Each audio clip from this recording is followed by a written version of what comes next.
সংসারের চাপে আমাদের জীবনটা যখন স্যান্ডউইচের মতো হয়ে যায়, সেই সময় আমাদের মন খোঁজে শান্তির একটা জায়গা, অর্থাৎ মুক্তি খোঁজে। আর সেই মুক্তির জায়গা হলো ঈশ্বরের কোনো স্থান, কোনো আশ্রম, নিরিবিলি জায়গা, এই ধরনের জায়গা খোঁজে। তো অনেক দিন ভিডিওতে আসাই হয়নি, কারণ সাংসারিক অনেক রকম কাজকর্ম বা চাপে।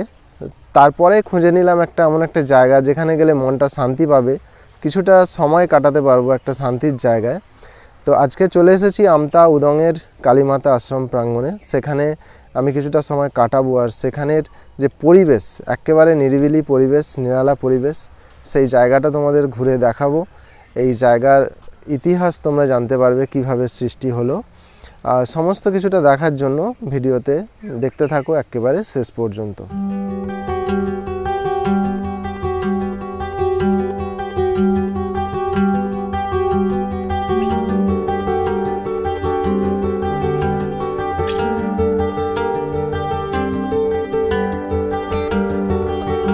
গুড মর্নিং ফ্রেন্ডস, তোমাদের জানাই আমার চ্যানেলে আরও একবার স্বাগত। তোমরা দেখছো আমার চ্যানেল এক্সপ্লোরার ধীমান, আর আমি ধীমান আরও একটা নতুন ভিডিও নিয়ে হাজির তোমাদের সঙ্গে। তো আজকে আমি চলে এসেছি আমতা উদংয়ের কালীমাতা আশ্রম প্রাঙ্গণে। এই উদং কালীমাতা আশ্রমটি কিন্তু শুধু হাওড়া জেলা নয়, সারা বাংলার পর্যটন মানচিত্রে একটা গুরুত্বপূর্ণ স্থান অধিকার করে আছে। অর্থাৎ এই আশ্রম এখানে কিভাবে আসবে, কিভাবে এখানে ঘোরাঘুরি করবে, কতক্ষণ সময় লাগবে, সব কিছু জানাতে কিন্তু আমি চলে এসেছি এই আশ্রম প্রাঙ্গণে। তোমরা আমার ভিডিওটা দেখতে থাকো, তাহলে সব কিছু জানতে পারবে।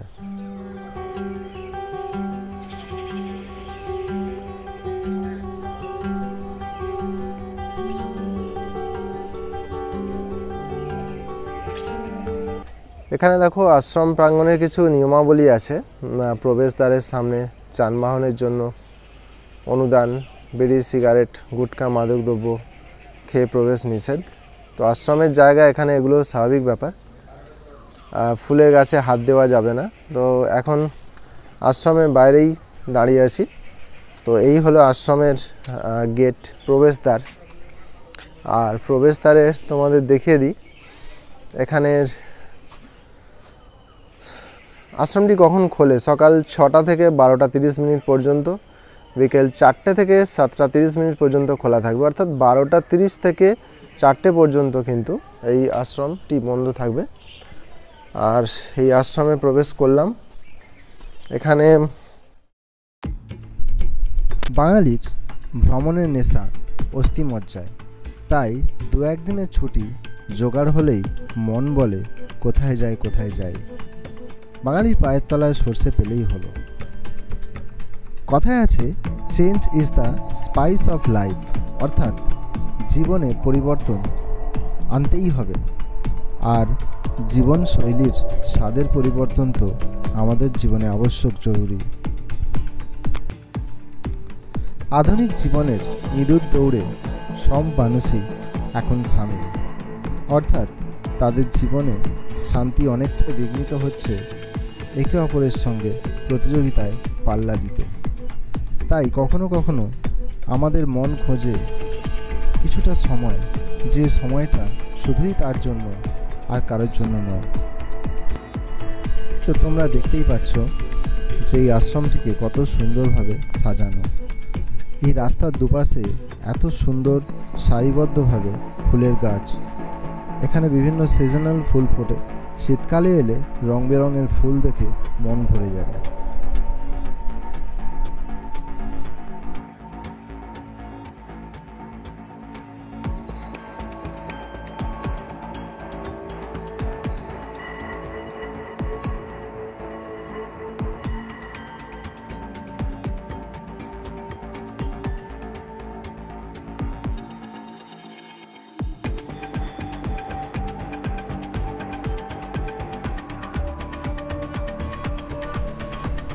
এই আশ্রমটির মূল যে মন্দিরটি, মূল যে দেবীকে এখানে পুজো করা হয়, সেটি হচ্ছে এই কালী মন্দিরটি। এখানে মা কালীকে দক্ষিণা কালী রূপে পুজো করা হয়।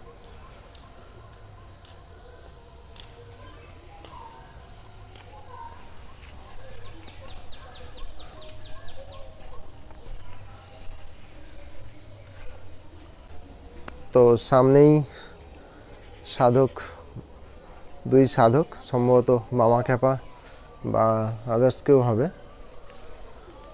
তো এই মন্দিরটি কত সুন্দরভাবে বানানো আছে এটা তোমাদেরকে দেখাই, শুধু কাজগুলি দেখো।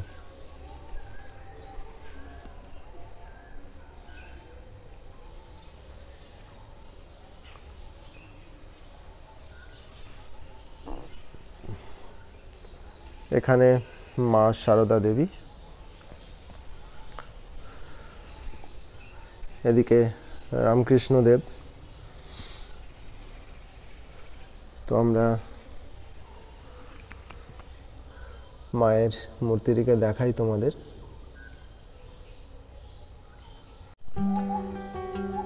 এটি হলো রাধা মাধব জির এটা মন্দির। তো এই মন্দিরটির যে আর্কিটেকচার, অসাধারণ আর্কিটেকচার, তোমরা দেখতেই পাচ্ছ। তো বিভিন্ন পৌরাণিক কাহিনীগুলোকে এইভাবে চিত্রের মাধ্যমে এখানে দেখানো আছে, তোমরা দেখতে পাবে। এখানে আমরা দেখতে পাচ্ছি সম্ভবত এটা বকাসুরকে বধ করা হচ্ছে এবং আরও অনেক পৌরাণিক যে ন্যারেটিভ সেইগুলো কিন্তু। এটি হলো রাধা মাধব জির মন্দির। এখানে যে 4টি মন্দির আছে তার মধ্যে এটিও একটি অন্যতম। তো ওপরটা দেখো শুধু,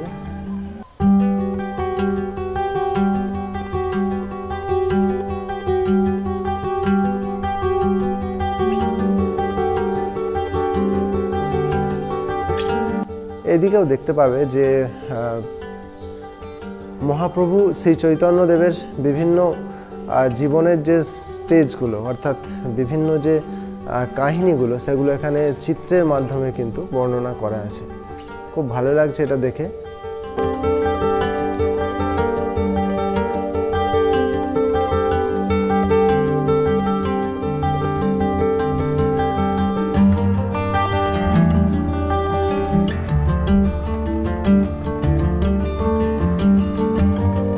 জীবনের বিভিন্ন ঘটনা, সেগুলোকে এখানে ছবির মাধ্যমে বর্ণনা করা আছে।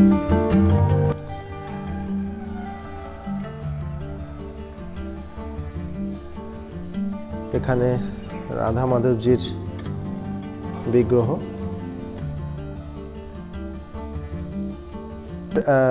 স্থানীয় যারা, তাদের থেকে এটি জানলাম যে এখানে যে পূজার আয়োজন কিন্তু কোনো ব্রাহ্মণ দিয়ে হয় না। এখানে যারা মহারাজ থাকেন তাদের দিয়ে পূজা হয় এবং প্রত্যেক দিন নিত্য পূজা হয়।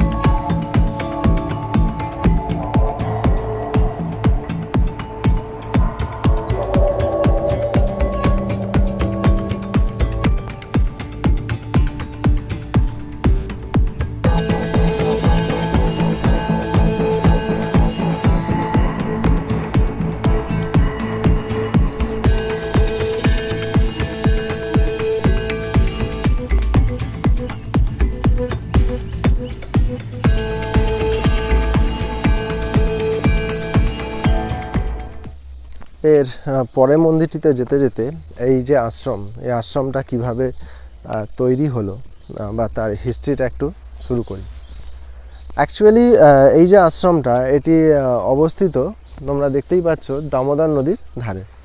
এই দামোদরকে বলা হয় বাংলার দুঃখ, অর্থাৎ এক কথায় এটি এই এলাকা ছিল ত্রাস। অর্থাৎ এখানে প্রত্যেক বর্ষাকালে এখানে বন্যা হয়ে যেত, প্লাবন হতো এবং সেই প্লাবিত এলাকায় মহামারী দেখা দিত। তো মানুষ কি করত, ঈশ্বরের শরণাপন্ন হয়ে সেখানে একটা মন্দির তৈরি করার সিদ্ধান্ত নেয়। তো তখনকার দিনে যারা ভজহরি ঘোষাল বা রাম বেরা, শ্যামাপদ পট্টনায়ক, এরকম প্রমুখ কিছু বিশিষ্ট যারা এখানকার যারা বাসিন্দা, তারা সিদ্ধান্ত নেয় যেখানে একটা মন্দির তৈরি করা হবে। অর্থাৎ কালীমাতার একটা মন্দির তৈরি করা হবে। তো সেই থেকেই কিন্তু এই মন্দিরটির বা এই আশ্রমটির কিন্তু সূত্রপাত হয়।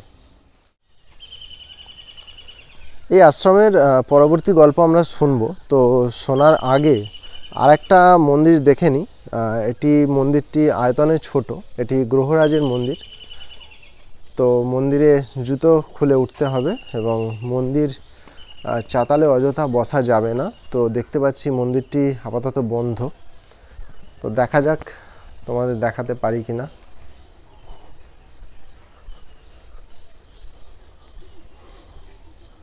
তো এইখান থেকে মোটামুটি সাইড থেকে দেখানো যাবে। এটি গ্রহরাজ বড় বাবার মন্দির। তো যাই হোক, আমরা গ্রহরাজজিকে প্রণাম করে এবার এগোবো। সামনের যে মন্দিরটা দেখতে পাচ্ছি ওটা ভোলে বাবার মন্দির, অর্থাৎ মহাদেবের মন্দির। চলো তোমাদের ওটাও দেখিয়ে দিই। চারদিকের যে পরিবেশ, অর্থাৎ একটা যে অ্যাটমসফিয়ার আশ্রমের যেরকম হওয়া উচিত তার চেয়েও অনেকটা ভালো। তো আমি বলতে পারি যত আশ্রমে গেছি আজ পর্যন্ত এই রকম পরিবেশ কিন্তু খুব কম জায়গাতেই পাওয়া যায়। আর এত সুন্দর, এত বড় একটা জায়গা যেখানে পাখির কিচিরমিচির শোনা যাবে, যদিও এখানে পাখিরালয় আছে, অর্থাৎ পাখি এখানে রাখা হয়। তো চারিদিকের যে পরিবেশ বা একদম নিস্তব্ধ, একদম কোলাহলহীন, কোলাহল যেটুকু শুনতে পাবে সেটুকু হলো পরিবেশের কোলাহল। অর্থাৎ আমাদের পরিবেশে যেসব পাখি, যারা প্রাণী আছে তাদের আওয়াজ শুনতে পাবে। মানুষের আওয়াজ খুব কম পাওয়া যায়।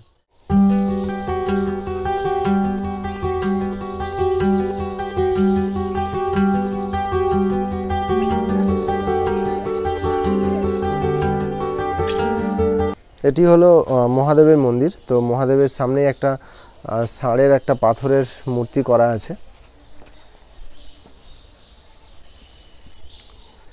এটিও দেখছি বন্ধ। তো বন্ধ থাক। দেবতার কক্ষ কখনো ভক্তের জন্য বন্ধ হতে পারে না, সেটা হওয়া উচিত নয়, কারণ দেবতা মানুষকে, ভগবান আমাদের খুব ভালোবাসেন। তো এখানে তোমরা দেখতেই পাচ্ছ ভেতরে মহাদেবের একটা পাথুরে মূর্তি আর তার সামনে শিবলিঙ্গ। তো আর কিছুদিন পরেই ঝাঁপ চড়ক অনুষ্ঠান হবে। তো সেখানে মহাদেবের একটা পুজো অর্চনার ব্যাপার থাকে। আমার মনে হয় সমস্ত দেবতাদের মধ্যে মহাদেবকে অনেকেই ঈর্ষা করবে, সমস্ত দেবতারাই ঈর্ষা করবে। কারণটা হচ্ছে যে মহাদেবের যত পূজা হয় সারা বছর অন্য কোনো দেবতার মনে হয় না পূজা হয়।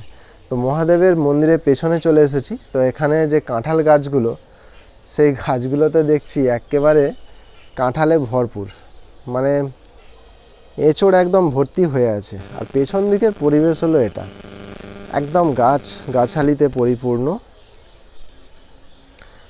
আর তার পাশ দিয়ে তিত্তির করে বয়ে গেছে দামোদর নদী। এইদিকে পাখিরালয় আছে, পাখিরালয়টা দেখি। অর্থাৎ আশ্রম প্রাঙ্গণে পাখির এখানে অ্যাকোরিয়ামও আছে দেখছি।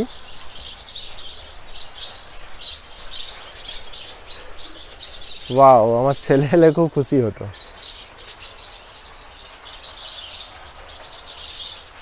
এই যে খড়খড় করে আওয়াজ হচ্ছে, এই আওয়াজটা আসছে ওইদিকে একটা বাঁশের সাঁকো আছে।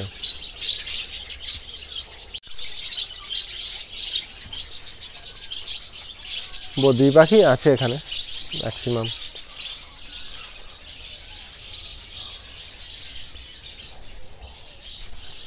তো যেটা দেখছি যে সামনে শিশুদের স্লিপ খাওয়ারও ব্যবস্থা করা আছে, ওদিকে দোলনা আছে।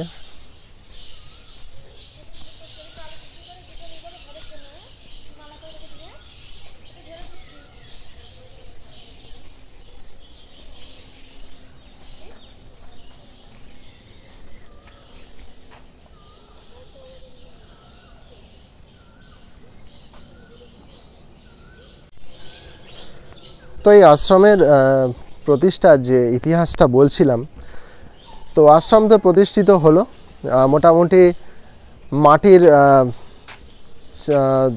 যে দেওয়াল আর বাঁশের দরমা আর তার সঙ্গে ওই টিনের ছাউনি, এই ছিল মন্দির। তো তারপর 1349 সালে একটা প্রচণ্ড ঝড় হয়। তো সেই ঝড়ে কি হলো, মাতৃমূর্তি থেকে আরম্ভ করে একেবারে মন্দির সব নষ্ট হয়ে গেল। তো তখন কি হবে, তখন একটা অলৌকিক ঘটনা শোনা গেল, সেটা আমি তোমাদেরকে বলছি। তো সেই সঙ্গে এইখানটা বসি আগে। এটা একটা নাট মন্দির, আটচালা টাইপের। তো এখানে বসে বসেই তোমাদের এই গল্পটা বলবো। তো একটা অলৌকিক ব্যাপার যেটা দেখা গেল যে ফতেপুরের পোদ্দার পাড়ার দত্তের জামাই, হুগলির নন্দপুরের বাসিন্দা নবকুমার আঢ্য, তিনি তার স্ত্রীকে নিয়ে তো শ্বশুরবাড়ি এসেছেন। তো রাত্রেবেলা যখন শুয়ে আছেন, সেই সময় মা তাকে স্বপ্নাদেশ দিল যে, ওরে নব, দেখ আমার মন্দির ভেঙে গেছে, তুই কিছু একটা কর। আর নবকুমার বাবু ছিলেন ধনী পরিবারের ছেলে। তো তিনি থাকতে না পেরে, অর্থাৎ মায়ের ডাকে সাড়া কে না দিতে পারে, তো তিনি সেই মায়ের ডাকে সাড়া দিয়ে তিনি কিন্তু এই মন্দিরটিকে আবার ভালো করে সংস্কার করার চেষ্টা করেন বা করেও দেন। এখানে যারা জমি দিয়েছিল, অর্থাৎ ভূমিদাতা, তাদের মধ্যে ভজহরি ঘোষাল, নদের চাঁদ সাহা, এরা ছিলেন ভূমিদাতা। তো সেই ভূমির ওপরে কিন্তু এখনকার যে এই আশ্রমটি স্থাপিত হলো। আর যাদের মাতৃমূর্তি প্রতিষ্ঠা করার দায়িত্ব ছিল, তারা হলো থলিয়া গ্রামের মদন ও নীলকণ্ঠ। তো এই ছিল মোটামুটি হিস্ট্রি। তো তারপর এইভাবে চলতে থাকে।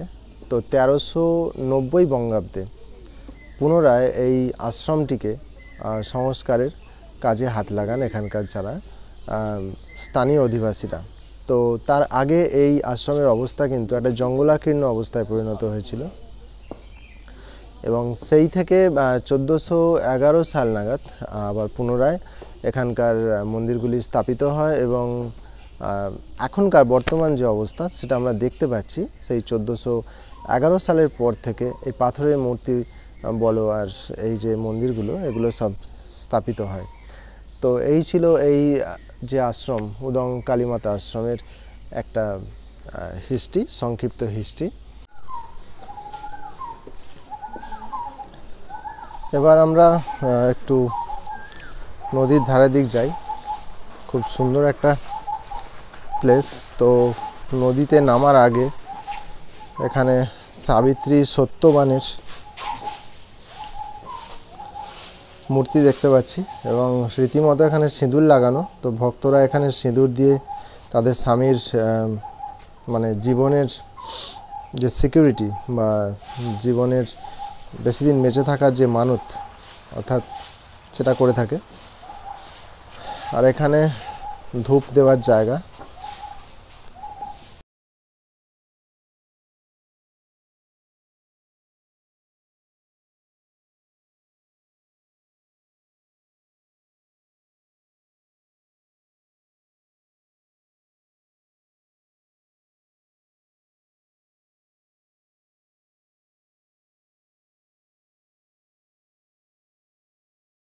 নৌকা রাখা আছে, তুমি ডাকলে আমি আসবো। অর্থাৎ এখানে নাম্বার একটা দেওয়া আছে 8327624419, যেটা ডেসক্রিপশান বক্সে আমি দিয়ে দেব। তো সাঁতার জানিস তো সব? হ্যাঁ, তাহলে বেশি দূর যাসনি, এখান থেকে তুল। তুই জানিস, এরা জানে না। তুই জানিস নি? চলা চলা, এখান থেকে তুল, এখান থেকে।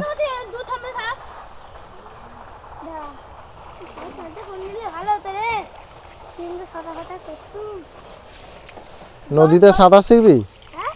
নদীতে? তো আপাতত এই যে নৌকাটি ছিল, তখন দেখাচ্ছিলাম, সে নৌকায় চেপে বসেছি। তো মধুমাঝির ওই যে নৌকাখানি বাঁধা আছে রাজগঞ্জের ঘাটে। তো এটা রাজগঞ্জের ঘাট নয়, কিন্তু এটি উদং কালীমাতা আশ্রম। আর এই উদং কালীমাতা আশ্রমে এই নৌকাটি বাঁধা থাকে। তো এই নৌকা করে আমরা পাড়ি দেব, হয়তো অজানার উদ্দেশ্যে নয়, কিছুক্ষণের মধ্যে আবার ফিরে আসব। তো ভাই তোমার নাম কি? অমিত মল্লিক, তাই তো? তো নাম্বারটি দেখিয়েছি আগে, আর এটি ডেসক্রিপশান বক্সে থাকবে। তো আপাতত একটু দামোদরের বুকে ঘুরে আসি। চলো তোমাদের দেখাতে থাকি এখানে যে সিনারিও, যে বিউটিটা।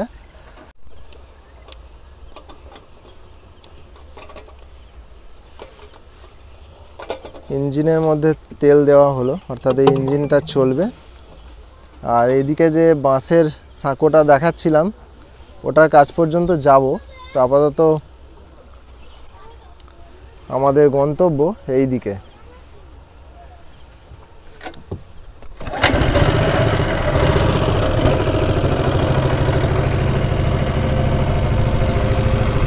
এই যে আমাদের ইন্ডিয়ান ফ্ল্যাগ।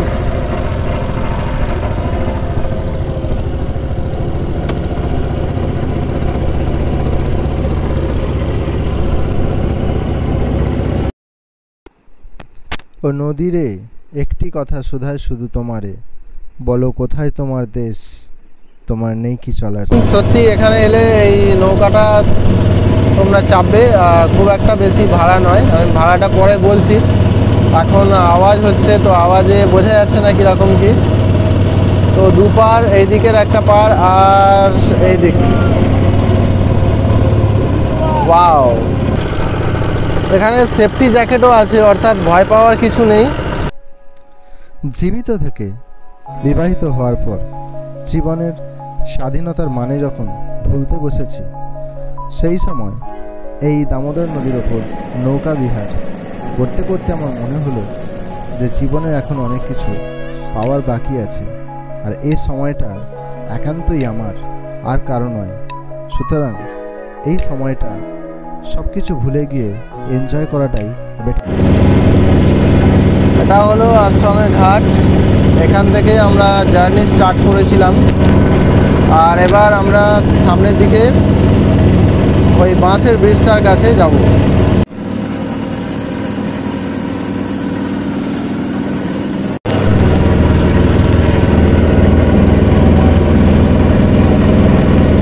এই হলো বাঁশের ব্রিজ।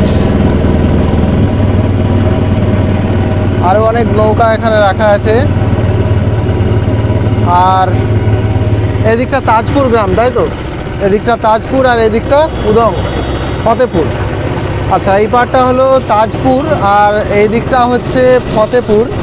আর এর মাঝখান দিয়ে এই মানে বাইক থেকে আরম্ভ করে সব কিছুই যাতায়াতের মাধ্যম হলো এটা।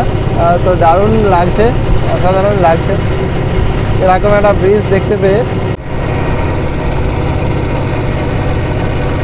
তো এখানে যারা নৌকায় উঠবে, কি মানে রেটটা কি আছে একটু বলে দাও। এখন হচ্ছে 30 টাকা পার হেড আছে, 50 টাকা পার হেড, মানে 30 টাকায় আপনার 1.5 কিলোমিটার আর 50 টাকায় হচ্ছে আপনার 2.5 কিলোমিটার ঘোরানো হয় পার হেড। 10 জন করে ঘোরানো হয়। এমনি ফিস্টিতে মানে মানে বোট ভাড়া দেওয়া হয় সারাদিন। আচ্ছা, ঘন্টা হিসেবেও দেওয়া হয়, যেরকম আসবেন আর কি। মানে কেউ চাপতে চাইলে তোমার সঙ্গে কথা বলে নিলে এটাই বেটার হবে একদমই। এবং রেটটা যদি একজন চাপে তার ক্ষেত্রে বেশি হবে, এবং যত বেশি হবে 10 জন পর্যন্ত এতে চাপা যাবে। ঠিক আছে, থ্যাংক ইউ। নৌকা বিহার করার পর আশ্রম সংলগ্ন জল প্রকল্পটি একটু ঘুরে দেখে নিলাম, আর তোমাদের দেখাই কিভাবে এখান থেকে জল বিভিন্ন জায়গায় সাপ্লাই হচ্ছে। এই হলো ওয়াটার প্ল্যান্ট। তো এখানে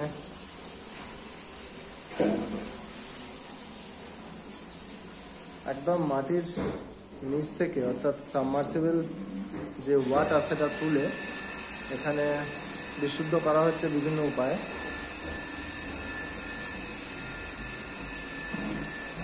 তো সম্ভবত এগুলো হয়তো আয়রন গার্ড হতে পারে, যেটা আমরা আমাদের আরও ফিল্টারে দেখি।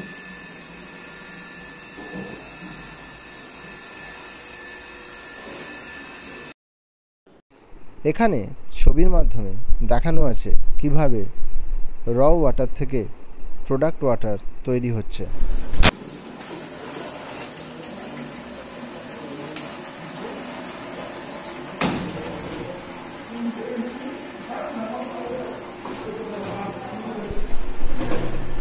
এই জল প্রকল্প থেকে বেরিয়ে এসেই দেখতে পেলাম হাত ধোয়ার পানীয় জলের জায়গা, ও সামনেই আছে টয়লেট একেবারে নদীর ধারেই।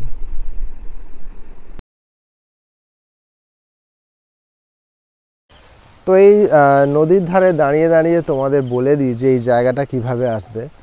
আর যারা কলকাতা বা হাওড়ার দিক থেকে আসবে তারা একেবারে হাওড়া থেকে বাগনানগামী যে কোনো ট্রেনে চাপবে।